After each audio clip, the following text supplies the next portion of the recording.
안녕하세요. 반갑습니다. 한국보험보장연구소의 고정소장입니다. 2019년 4월 12일 오늘의 뉴스 보도록 하겠습니다. 먼저 보험 관련 이슈부터 보겠습니다. 종신보험 가입으로 가장 연소득 3배에서 5배 보장자산 확보해야.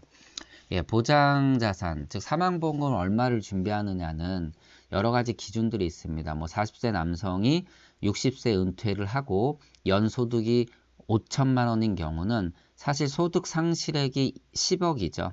근데 여기에 연봉 상승률과 물가 상승률을 감안을 해서 산술적으로 이렇게 평가를 해서 준비하는 것은 매우 비현실적입니다. 그래서 통상 가장 많이 사용하는 방법이 아시다시피 가계 지출의 70%를 산정하고요. 가장이 사망했기 때문에 70%, 여기에 3년치 또는 5년치를 곱합니다.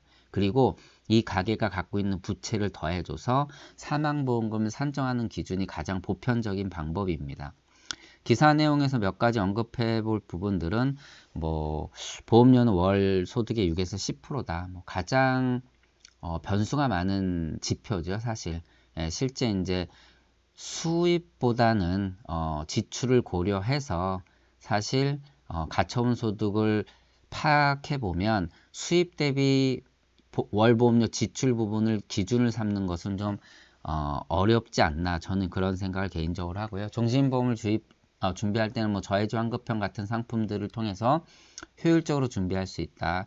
다양한 특약을 통해서 다른 위험도 우리가 해칭할 수 있다. 그리고 하루라도 빨리 가입하는 게 당연히 보험료를 아끼는 방법이고, 보험을 제대로 들 수 있는 방법이고, 그리고 건강증 특약을 활용하면은 보험료 할인도 받을 수 있다. 그런 내용입니다. 그리고 하나생명 베트남서 진출 10년 만에 큰 성과를 얻었다는 그런 기사 내용인데, 저는 대한생명 출신이라서 아무래도 이런 기사들이 좀 눈에 들어옵니다. 그리고 국제경제 한번 이슈 보겠습니다. 오늘은 대부분 노딜 브렉시트 하루 전날에 이제 또 영국과 EU가 합의하에 이제 연장했다는 내용들이 대부분 기사로 뜨고 있습니다. 언제로 연기됐냐면 10월 31일로 연기됐고, 10월 31일이 바로 할로윈 데이가 있는 날이기 때문에 그날을 할로윈 브렉시트라고 이렇게 이름 지어지면서 이번 연기에 대한 기사들이 나오고 있고요. 그리고 그 점검사무소 설치를 합의했다라는 기사를 볼 수 있습니다. 이를 통해서 이제 미중 무역 협상이 타결에 임박한 거 아니냐라는 좀 긍정적인 기사를 볼 수 있고요. 그리고 중산층이 몰락한다. OECD 잿빛 보고서라고 해서 아시다시피 중산층은 경제의 가장 주축이 되는 층이죠. 돈을 많이 버는 쪽은 버는 것만큼 쓰는 비율이 낮고요. 반대로 중산층 밑에 있는 층에서는 그만큼 쓰는 돈이 적죠. 소비를 적게 하는데, 그래서 중산층이 소비를 이끄는 가장 경제선 주체인데, 이러한 중산층의 비중이 줄고 있어서 다양한 우려가 나타나고 있다. 뿐만 아니라 이런 중산층 비율이 줄어드는 것은 경제적 위기가 정치적 불안까지 만들어낸다라는 그러한 우려의 좀 기사들이 나타나고 있습니다. 그래서 중산층의 어떤 감소 문제를 통한 경제적 위기를 한번 볼 수 있는 기사고요.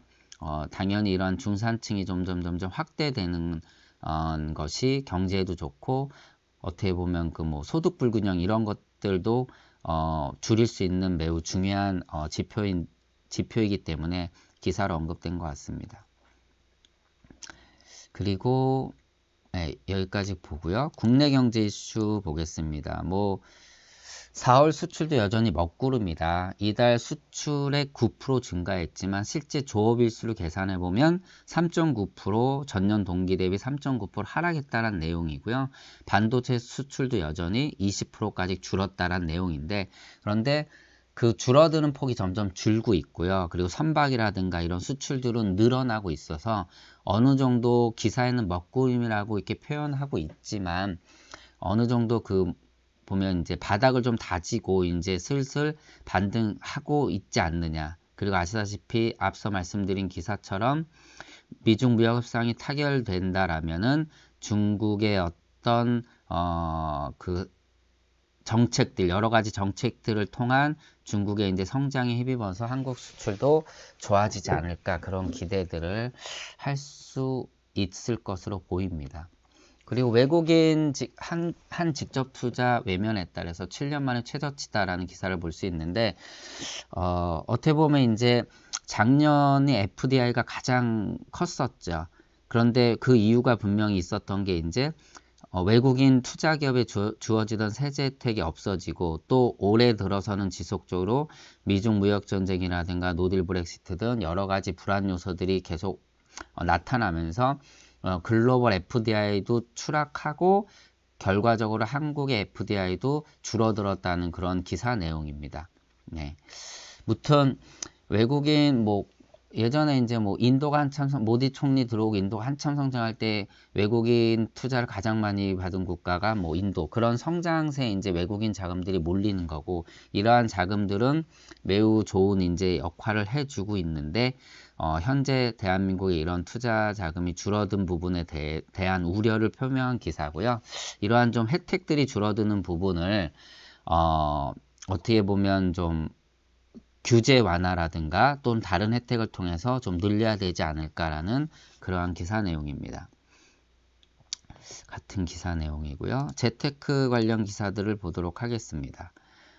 네, 기관은 상승, 개인은 하락에 베팅했다. 예.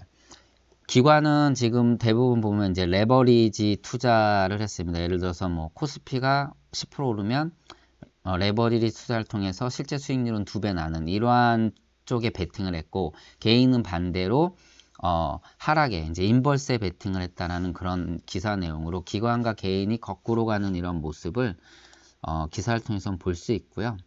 그리고 지속적으로 외국인 순매수가 늘어나는 게 가장 큰 요인으로 해서 코스피가 10거래일 연속 상승을 했다. 그래서 10년 만에 최장 랠리를 보고 있고, 코스닥도 좋은 영향을 보고 있는데, 이게 당분간은 조금 더 지속되지 않을까라는 그런 기사 내용입니다. 그리고 중부양책의 외국인이 이번에는 철강주를 매수했다라는 기사 내용을 볼 수 있습니다. 얼마 전까지 계속해서 외국인 순매수에 대한 기사 내용을 보도 드렸고, 거기에 이제 반도체와 그리고 삼성전기, 여기에 이제 철강주까지 이어진다라는 그런 매수 종목들에 대한 이야기인데요. 여기 보시게 되면 결과적으로 어제도 잠깐 기사에서 언급했듯이 중국의 다양한 이제 지표들이 좋아지고 있고, 정책들이 완화 정책을 피면서 시장 전반이 개선될 것이라는 전망이 나타나고 있습니다. 그래서 이러한 전망을 통해서 결국은 철강 시장이 살아날 것에 대한 기대감을 갖고 외국인이 이쪽에서 매수를 하고 있다. 이런 기사 내용입니다. 그리고 세계 최대 사모펀드 블랙스톤의 마이클 최고 재무 책임자와 이제 어떻게 보면 인터뷰를 해서 인터뷰 내용을 몇 가지 좀 이야기해 보도록 하겠습니다. 미국 경제 곧 침체에 빠질 것이라는데 전망을 그렇게 보느냐? 그런 전망에 전혀 동의하지 않는다. 그래서 올해 성장률이 작년만큼 그렇게 뛰어나진 않겠지만 그래도 성장세는 이어갈 것이다 라고 보고 있다. 그리고 2020년, 2021년 침체설 놔두는데 어떻게 생각하냐? 침체 위험 높지 않다. 미국 중앙은행이라든가 그리고 전방적으로 세계 은행들이 완화 정책을 피고 있는 거. 그래서 금리 인상을 접고 어느 정도 시장에 이제 그 완화 정책을 피고 있는 부분이 도움이 될 것이란 내용이고요. 뉴욕 증시에 대해서는 어떻게 생각하느냐라고 했을 때 작년에 정말 좋았다. 그리고 조정을 좀 받은 거는 사실이지만 아직까지도 이러한 것들이 역사적 평균치에 가깝기 때문에 나쁘지 않게 보고 있다. 이런 내용 보이고요. 그리고 이제 패드가 금리 인상을 중단했다고 보느냐의 기사에 거의 그렇게 보고 있다. 인상 확률은 굉장히 떨어졌다라고 보고 있고, 세계 경제 어떻게 보느냐? 여기에는 이제 미국과 유럽, 중국, 일본 등에서 볼 수 있는 완화적 통화 정책이 세계 경제의 현 주소를 보여준다. 즉 미국은 펀더멘탈이 굉장히 좋은 편이고 유럽은 확실히 둔화된 것으로 보고 있고 아시아나 신흥국은 신흥국 중에서는 뭐 나라마다는 다르지만 가장 중요한 중국과 인도는 긍정적으로 보고 있다. 주목할 만하다라는 얘기가 나오고 중국의 부양책은 중국 경제 살리는데 충분한가라는 질문에는 굉장히 낙관적으로 보고 있다라고 얘기를 하고 있고요. 어떤 위험이 글로벌 금융시장에서는 가장 큰 위험으로 보고 있냐라는 문제에 대해서는 브렉시트에 대한 문제들을 좀 뽑고 있습니다. 그리고 미중 무역 분쟁이 해결될 것이라는 것에 대해서는 굉장히 희망적으로 보고 있다라고 답변을 했고요. 블랙스톤은 한국 시장에서 부동산을 빼면 그리 활발한 투자를 하지 않는 것을 알려져 있는데 라는 이제 질문에는 부동산 시장을 굉장히 긍정적으로 보고 있고 그 강남 부동산 시장에 투자를 굉장히 많이 했다라는 그리고 스타필드 하남에 투자했다라는 이런 내용들을 언급하면서 한국의 이제 그 부동산 시장을 굉장히 긍정적으로 보고 있다라는 얘기를 하고 있습니다. 네, 이러한 기사들을 좀 볼 수가 있습니다. 그리고 오늘 여기까지 요 기사를 마지막으로 오늘 신문 기사는 마감을 하고요. 좋아요와 구독 부탁드리고요. 오늘도 어제보다 더 행복한 하루 되시길 바랍니다. 고맙습니다.